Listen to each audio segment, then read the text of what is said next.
Depuis les dernières années, nous entendons parler de plus en plus fréquemment de la crise du logement qui touche plusieurs villes du Québec. En effet, les prix des loyers ont augmenté de façon marquée et le nombre de logements disponibles se fait de plus en plus rare. Avec le 1er juillet, soit jour du déménagement qui approche à grands pas, ces enjeux sont d'autant plus importants puisque cette période peut être difficile pour les ménages qui n'arrivent pas à se trouver de logement. Je m'appelle Michèle Poupard, administratrice senior. Et je m'appelle Marianne Goyette, rédactrice senior. Vous écoutez Les droits des locataires durant la crise du logement au Québec, un podcast de la Revue de droit de McGill. Nos deux invités aujourd'hui sont Maître Marc-André Aymard, avocat au bureau Centre-Sud de l'aide juridique, et Maître Daniel Crespo-Villarreal, chargé de cours en droit du logement à l'Université du Québec à Montréal et avocat chez DCC Légal. Dans cet épisode, nous nous demandons de quelle manière la crise du logement affecte les droits des locataires. Nous aborderons les droits et obligations respectifs des propriétaires et des locataires, ainsi que certains mécanismes mis en place pour protéger les droits des locataires. Notamment, nous discuterons du phénomène des rénovictions et des particularités du tribunal administratif du logement. Finalement, nous parlerons de solutions potentielles à la crise du logement et de la particularité de pratiquer comme avocat en droit du logement. Nous avons demandé à Maître Daniel Crespo de nous parler du contexte du logement dans le Grand Montréal. Pourquoi parle-t-on présentement d'une crise? Le contexte du logement dans le Grand Montréal est un peu à l'image du contexte dans l'ensemble du Québec, voire dans les grandes villes canadiennes, c'est-à-dire qu'on assiste au cours des dernières années à une baisse du taux d'inoccupation dans les logements locatifs résidentiels, ce qui crée une pression à la hausse quant au prix des loyers et qui vient renforcer en fait le rapport de force qui peut exister dans le contrat locatif résidentiel entre un propriétaire et un locataire à travers le critère du taux d'inoccupation dans les logements qui est le critère principal utilisé pour déterminer s'il y a une crise ou pas. Sans trop de doute, là, on peut réellement conclure qu'il y a une crise du logement à Montréal particulièrement, due à justement ce taux d'inoccupation qui frôle, dépendant des quartiers, de 0,5 à 2,5%, chose qui est très très bas. Et pour donner un comparatif, il y a une dizaine d'années, ce taux d'inoccupation dans les quartiers centraux montréalais était de 3 à 5%, alors qu'il y a une vingtaine, trentaine d'années, il n'était pas rare de voir des années où ce taux pouvait varier de 5 à 7%, 8%. Sur ce même sujet, Maître Marc-André Aymard ajoute que dans le Grand Montréal, il y a eu une flambée relativement astronomique des coûts mensuels des loyers, parce qu'au tournant des années 2000, normalement, un prix de loyer était relativement correspondant au nombre de pièces. C'est-à-dire qu'un 3,5, c'était 300 quelques dollars, un 5,5, c'était 500 quelques dollars.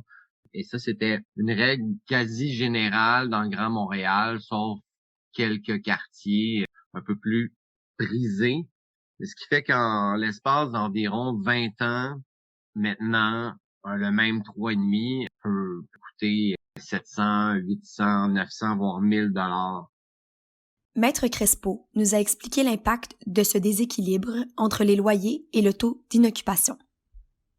On n'est pas face à un contrat qui se négocie à force égale, ou dont l'exécution successive s'effectue à force égale. On est face à un droit fondamental, c'est un besoin qu'un locataire a besoin, c'est une nécessité, il ne peut pas se priver, pas choisir de ne plus habiter sous un lieu, en tout cas pas dans les conditions climatiques que nous connaissons au Québec. Donc nécessairement s'ensuit un rapport de pouvoir face à quelqu'un qui possède ce bien-là, qui a le pouvoir, moyennant certains mécanismes, de l'évincer ou de faire pression. Nous lui avons ensuite demandé si la crise du logement affecte tout le monde de la même manière et s'il existe ici un risque de discrimination. Puisqu'on parle d'un contrat de droit privé, on est soumis ici à la Charte québécoise des droits et libertés de la personne, c'est-à-dire que le contrat du bail, pour avoir accès à un logement ainsi que son exécution, est soumis à cette interdiction de discriminer en fonction des 14 critères. Il y a donc une protection qui relève de manière naturelle de la Commission des droits de la personne, pas de la jeunesse. Et comme pour n'importe quel cas de discrimination, là où le bas blesse, ici, c'est de faire la preuve de cette discrimination. Ce qu'on voit le plus souvent comme démonstration de discrimination, c'est l'accès au logement. Il y a des études intéressantes, pas nécessairement de grandes publications, mais certaines études au Québec, mais surtout aux États-Unis, où on a démontré en ayant des profils de locataires similaires, simplement en changeant les noms, des noms à consonance locale, pour ainsi dire, et les noms avec une certaine altérité, une certaine consonance d'origine étrangère, qu'effectivement, les acceptations de location sont plus faciles à obtenir lorsque on est originaire de la place où on applique. On est dans les dynamiques également de discrimination indirecte, discrimination systémique. Un exemple clair qu'on va voir souvent, par exemple, ça va être la question du propriétaire et qui a le droit de le faire, de demander une enquête de crédit pour l'obtention du logement. Or, si vous êtes un immigrant récemment arrivé, vous n'avez peut-être pas d'historique de crédit ici. Vous n'avez peut-être pas non plus de contact afin de vous donner une caution qui vienne rassurer le propriétaire à ce niveau. Donc, on est face à un motif de discrimination qui, effectivement, est interdit, d'origine ethnique, mais qui est difficilement protégé par le recours judiciaire. Comment est-ce qu'on prouve que il y a là une discrimination, surtout dans un contexte de pénurie de logement? Maître Marc-André Aymard a aussi invoqué certaines précisions sur cet aspect de la discrimination. Au niveau de la discrimination, il faut distinguer deux étapes. Il y a l'étape où on tente d'obtenir un logement. Donc, on est le locataire qui recherche un logement et qui, pour une raison en lien avec son état matrimonial, son origine ethnique, son orientation sexuelle, son âge ou son état civil, parenthèse le fait d'être, exemple, mère monoparentale de 3 enfants. Si on réussit à démontrer que le locataire a refusé de nous louer le logement en raison d'un motif discriminatoire énoncé par la Charte des droits et libertés de la personne, eh bien, on a des protections, mais il faut s'adresser à la Commission des droits de la personne et celle-ci déposera plainte au tribunal des droits de la personne. Pourquoi? Parce que le contrat n'aura jamais été signé. Donc, il s'agit d'une faute civile extra-contractuelle et c'est pourquoi le recours n'aura pas lieu devant le tribunal administratif du logement. Lorsqu'on a signé le bail, qu'on est locataire et qu'on subit un traitement discriminatoire, eh bien, le tribunal administratif du logement a compétence pour entendre toute demande au niveau de s'il y avait quelqu'un qui alléguait être victime de discrimination, si ça découle du bail et de l'exécution ou de l'inexécution des obligations qui y sont prévues. Donc, un juge administratif pourrait dédommager un locataire parce qu'il aurait été victime de discrimination de la part de son locataire. Nous avons par la suite interrogé Maître Crespo au sujet des obligations respectives des locataires et des locataires une fois le bail signé. Si on parle des obligations des locataires, la principale obligation, c'est vraiment de fournir un logement qui soit dans des conditions d'habitabilité adéquates, qui soit exempt de tout besoin de réparation et qui offre le terme juridique là qu'on emploie, le concept employé, c'est vraiment la question de la jouissance des lieux. Donc offrir la pleine jouissance des lieux. Du côté des locataires, sa principale obligation, c'est la contrepartie de cette jouissance des lieux, c'est-à-dire le paiement du loyer. Donc évidemment qu'il y a l'obligation pour le locataire de prendre soin du logement qui est loué, à défaut de réparer ou de rembourser ce qui est brisé, ce qui est endommagé. De la même manière qu'il y a les obligations de la part du propriétaire de ne pas harceler, de ne pas mettre de la pression, de garantir un droit maintien dans les lieux, de respecter l'encadrement des modifications du bail, dont des hausses de loyer, etc. Mais quand on parle de régime juridique, à proprement parler, on est vraiment face à un contrat de gré à gré, où les prestations principales sont le paiement du loyer versus pleine jouissance des lieux. Nous avons ensuite demandé à Maître Crespo quelles sont les protections en place pour protéger les locataires dans des situations abusives. Ici, quand on parle de protection, on parle essentiellement de les dangers, il se identifie les dangers, ça serait le maintien dans les lieux.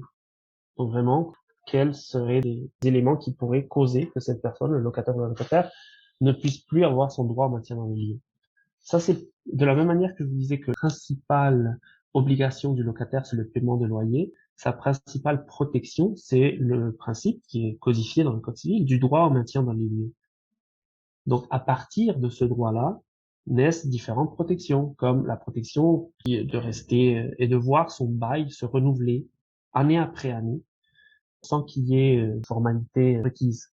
De la même manière, ce droit maintien dans les lieux, pour le rendre effectif, pour qu'il ne soit pas que théorique, prévoit un certain contrôle des loyers. Parce que si on dit qu'il y a un droit maintien dans les lieux et que le bail peut se renouveler mais que les paramètres du bail, par exemple le loyer, peut être modifié entre chaque terme, sans contrôle, on est en train de mettre à mal et de rendre vulnérable ce droit au maintien dans les lieux. Donc, il y a plusieurs protections corollaires à ce droit au maintien dans les lieux, dont l'encadrement des hausses de loyer. Donc ça, bien sûr, il va y avoir des exceptions à ce droit au maintien dans les lieux, qui sont les recours en reprise de logement, par exemple, lorsque le propriétaire veut reprendre le logement loué aux fins de son utilisation personnelle ou pour un membre de sa famille, ou l'éviction pour certains travaux, des agrandissements, des subdivisions, voire des changements d'affectation qu'on dit, c'est-à-dire de rendre un logement résidentiel commercial par la suite, etc. Donc il va y avoir des petites exceptions au droit au maintien dans les lieux, mais elles doivent être prévues par la loi, elles sont régies et encadrées par la loi. Maître Aymard nous a donné des exemples de ces exceptions.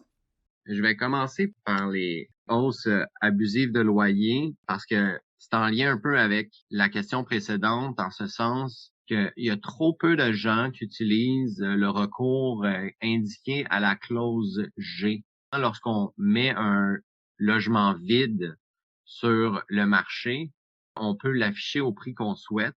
Toutefois, il y a une possibilité de demander la révision du prix convenu consensuellement entre les parties à la Régie du logement si ce prix semble bien supérieur au prix le plus bas payé lors des 12 derniers mois par un locataire précédent.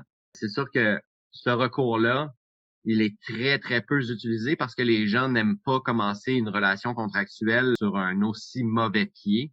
Et également, les délais sont très courts pour réagir parce que quand la clause est dûment remplie, le délai est de 10 jours suite à la signature du bail. Pour ce qui est des hausses de loyer, eh bien, c'est simple. Il faut simplement répondre à l'augmentation en disant « je refuse et je reste ». Les avis préparés par le tribunal administratif du logement prévoient 3 possibilités de réponse offertes aux locataires. Bien souvent, ceci dit, les avis envoyés par les locataires n'incluent pas nécessairement la 3e réponse qui est « je refuse les modifications proposées et je reste dans mon logement ». Une fois que cette réponse est envoyée au locataire, celui-ci a 1 mois pour introduire un recours et justifier la hausse de loyer en fonction des dépenses qu'il a connues au cours de l'année précédente. Ce qui fait en sorte qu'il devra avoir toutes ses factures par rapport à l'ensemble des travaux qu'il aura fait, soit dans l'immeuble, soit dans le logement, ses factures d'assurance, de gestion, d'entretien général, etc.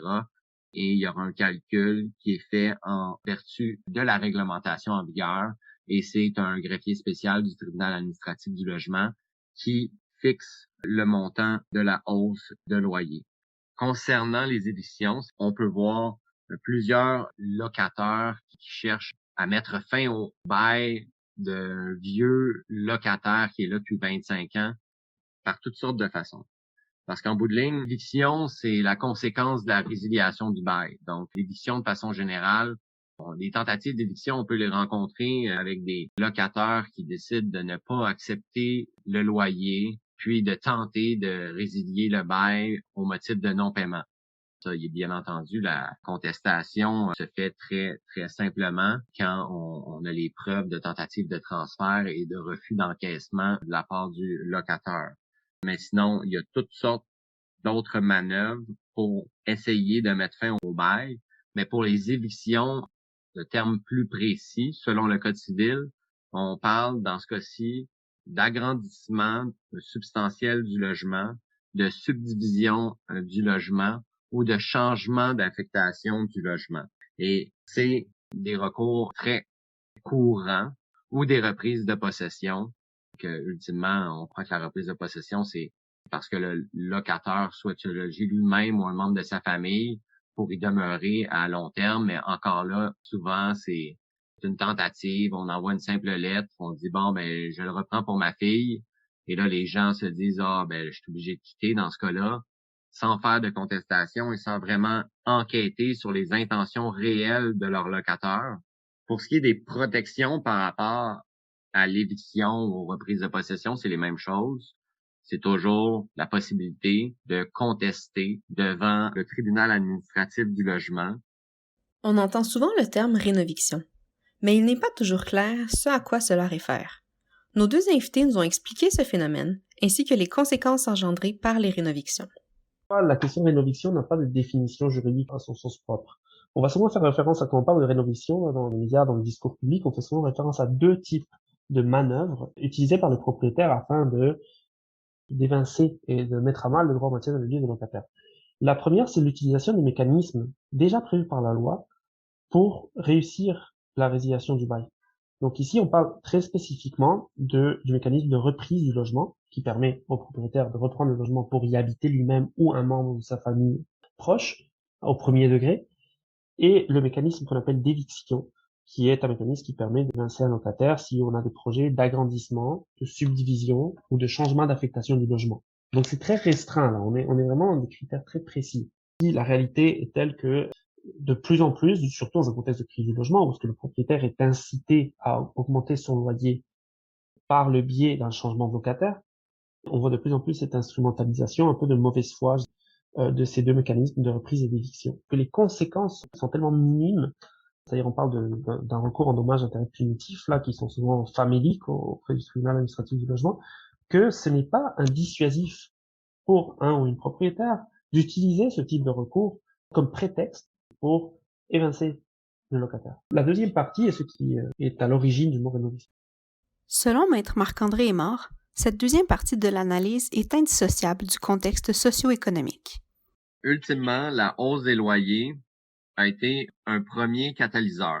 Et suite à la hausse des loyers, les locataires ont commencé à réaliser que d'investir dans l'immobilier à Montréal, ça pouvait être très payant. Ce qu'il faut comprendre, c'est qu'à Vancouver, à Toronto, dans les autres grandes villes du Canada, il y avait une grande disparité au niveau du loyer dans ces grandes villes et dans Montréal, qui semblait être une région métropolitaine qui avait jamais suivi la tendance vers la hausse. Alors moi, ce que je constate, c'est qu'il y a beaucoup de promoteurs immobiliers qui ont décidé de venir investir. Les rénovictions, ce n'est pas un concept juridique, mais bien un phénomène socio-économique qui consiste ultimement à trouver une façon de mettre un individu qui souvent est locataire depuis de nombreuses années, de mettre fin à son bail pour ainsi faire ou bien une remise en fraîcheur de l'appartement ou bien des rénovations en profondeur pour le remettre sur le marché à un prix qui est souvent le double, voire le triple du loyer qui était payé précédemment. Les médiums, quand je parle de médiums légaux, je parle des procédures qui peuvent être souvent utilisées par les locataires pour arriver à cette fin. C'est de passer par les agrandissements substantiels du logement ou par la subdivision de ceux-ci. Et c'est pourquoi certains arrondissements les interdisent maintenant pour essayer de freiner cette nouvelle tendance. Et ultimement, les implications juridiques sont très simples parce que lorsqu'on fait affaire à un avis d'éviction pour agrandissement, le fardeau de la preuve du locataire est relativement simple. Il s'agit de payer pour son plan d'architecte qui est nécessaire pour l'obtention de son permis, de prouver qu'il a les fonds nécessaires pour mener à bien le projet de rénovation qu'il entend faire et par la suite d'en faire la preuve à la Régie du logement. Maître Marc-André Aymard a mentionné le tribunal administratif du logement. Il nous a parlé plus en détail de ce tribunal. Le tribunal administratif du logement, anciennement la Régie du logement, anciennement la Commission des loyers, a été créé dans un but de permettre une plus grande accessibilité au processus judiciaire, au débat judiciaire contradictoire, aux justiciables, soit les locataires et les locataires, parce que parfois, ce n'est pas nécessairement des grands enjeux au niveau monétaire et ce n'est pas tous les locataires ni tous les locataires qui ont les moyens de se payer les services d'un avocat. Ce n'est pas tous les locataires qui sont admissibles à l'aide juridique. Donc, il fallait trouver un forum qui allait avoir des décideurs spécialisés et qui en même temps allait faciliter ce débat-là d'avoir lieu. Alors, la procédure devant le tribunal administratif du logement est relativement beaucoup plus simple. Il y a depuis tout récemment certaines règles de procédure plus strictes au niveau de dénoncer lorsqu'on est en demande les pièces qu'on entend utiliser, de déposer les preuves de signification de sa demande au greffe du tribunal dans un délai de 45 jours. Mais sinon, ça demeure relativement accessible à tout le monde. C'est une simple demande que souvent, il y a des préposés dans chacun des bureaux du tribunal administratif du logement qui aident les gens à rédiger les demandes en tant que telles. Ceci nous a amené à nous interroger sur le mécanisme de contestation d'une décision du tribunal administratif du logement. S'il s'agit d'une fixation de loyer, on peut en demander la révision au tribunal administratif du logement lui-même. Et c'est potentiellement parce que comme c'est un greffier spécial qui rend la décision initiale, là, la révision sera entendue par un juge administratif de ce tribunal. Et dépendamment de la complexité de la question, ça peut même être un banc de 2 juges administratifs du tribunal. Mais sinon, de façon générale, les appels de la Régie du logement se fait sur permission devant la Cour du Québec, division administrative et d'appel. Bien entendu, il ne faut pas que ça soit, par exemple, un dossier de la valeur d'une petite créance parce qu'on ne peut pas appeler de ces dossiers-là. Ça se fait en 2 étapes. La première étape, celle sur le procès au niveau de la permission. Et par la suite, il s'agira de refaire potentiellement le procès à nouveau avec la permission de la Cour du Québec ou simplement de replaider au niveau du droit les erreurs et de démontrer des erreurs de droit déterminantes qui auraient eu cours dans la décision du juge de première instance. Nous nous sommes ensuite demandé si les locataires saisissent réellement le tribunal administratif du logement lorsqu'ils ont des problèmes avec leurs locateurs. Maître Crespo avait des commentaires à ce propos. Le mécanisme mental, autant il peut être simplifié par rapport à certains éléments d'ouverture, de notification et autres, autant il faut pas oublier que ça demeure un processus judiciaire. Peut-être que là, pour des avocats, des étudiants et étudiantes en droit, c'est peut-être quelque chose qui fait moins peur, mais pour une bonne partie de la population, c'est extrêmement intimidant. C'est surtout parce que ce qui est en jeu, c'est notre lieu d'habitation.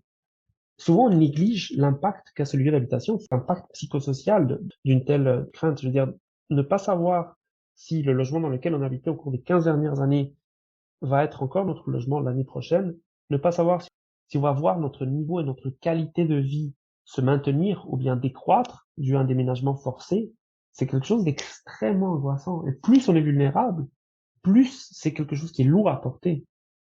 Alors, je vous raconte même pas les cas où c'est de personnes récemment arrivées au Québec, au Canada, qui ne connaissent non seulement des fois pas la langue, mais pas les institutions, pas même les repères et les codes culturels. Imaginez-vous vous retrouvez dans un tribunal pour préserver votre logement. C'est extrêmement angoissant, c'est très très lourd.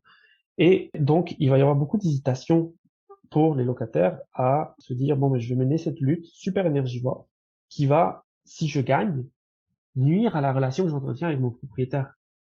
Et ça aussi, il faut pas l'oublier. Personne ne veut créer un sentiment d'animosité envers la personne de qui on dépend en quelque sorte. Sur une autre note, nous avons invité Maître Marc-André Aymard à nous parler de l'impact de la COVID-19 sur la crise du logement. Il est certain que la COVID a impacté d'abord, je vous dirais, au niveau des sans-abri. Je sais qu'on parle de logement, là, mais moi, je pars de la base de ceux qui en ont pas et donc qui sont dans des situations vulnérables et qui ont de la difficulté à s'en procurer.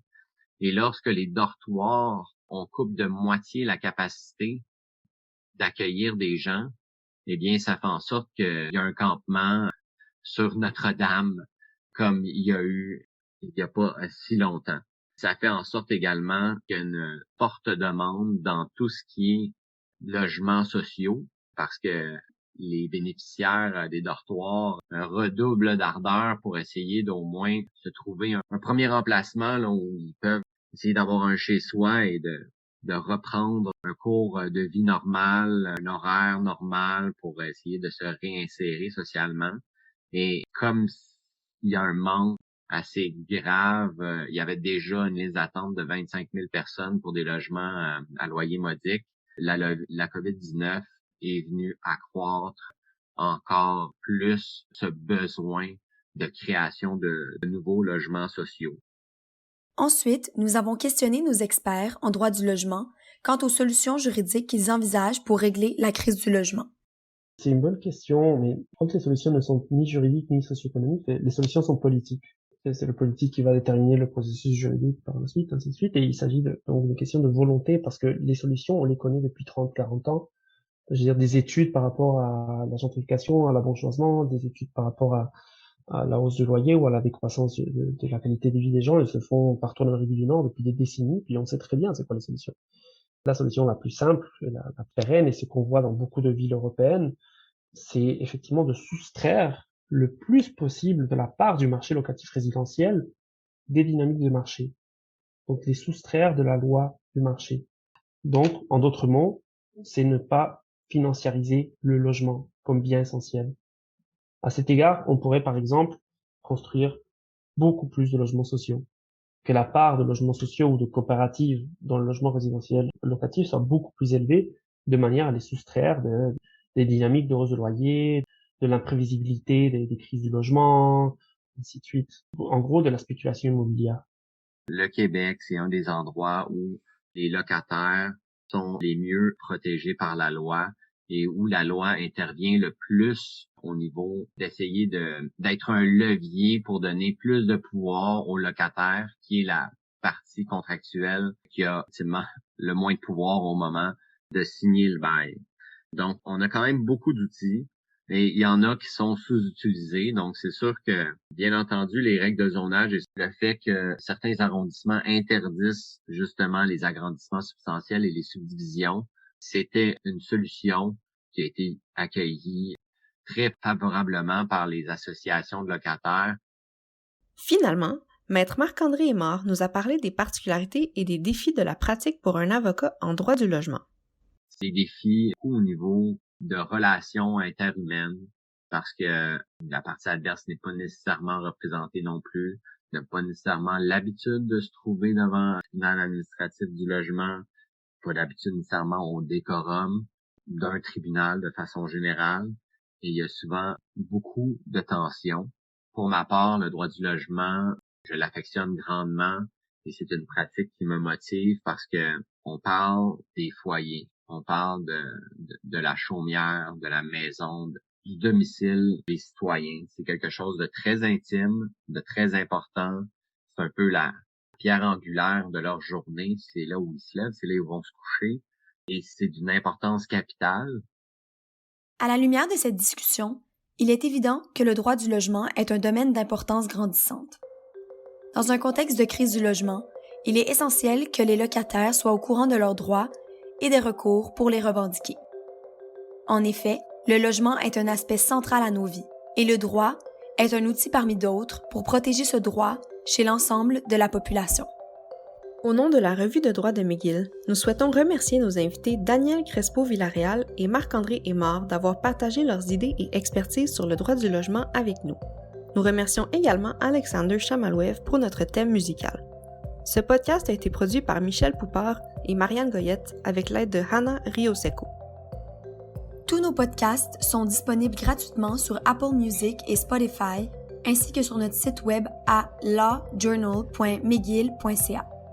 N'hésitez pas à nous faire parvenir vos commentaires et suggestions sur notre page Facebook, sur notre Twitter et notre courriel à journal.law@commercialmcgill.ca.